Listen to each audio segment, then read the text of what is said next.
Swansea, which briefly mentioned, very organised, good solid team. It's no surprise to see where they are. No, they are. They've got good players. It's not just well organised and solid. They're solid. They've got some excellent players. They've paid money. They've got a Premier League striker in Ayew.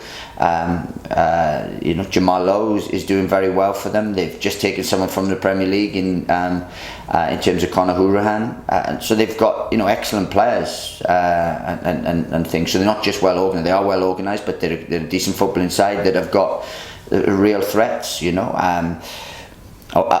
away game was a real tough game. A real tough game. We conceded early, which kind of put us on the back foot, and then we were probably the better team for large periods of the game until the sending off, and even then we still pushed and pushed. So look, it's going to be a good game, but it's a tough game. We know that Swansea are doing really well. They whatever happens, whether if they play well and fluent, they can score and hurt you. When they're not, they're grinding out results. So they're proving to be a very, very adequate Championship side.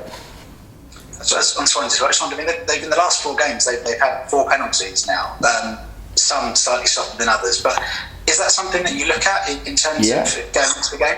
Yeah, totally, because I agree. I mean, look, I don't like speaking about other teams and our players, but I was at the game at Blackburn on Tuesday night, and my immediate reaction, which has been backed up, was probably not penalty. Then I watched the Stoke game and probably thought it's a really tough game. I haven't actually seen the Middlesbrough one, but I've been told that was extremely harsh as well. So look, I'm sure things even themselves out over a season, but they have lost sort of 4 or 5 games. They've had 4 penalties, which sometimes the wind blows you away. But we'll be hoping that no poor decisions are made by 1 our players and 2 anyone else in the stadium. But look, you can't plan not to give a penalty away. You just got to defend well and hope that the right decisions will be made on the day. But look, I do understand, because I thought it was extremely harsh on Blackburn in being from the stand.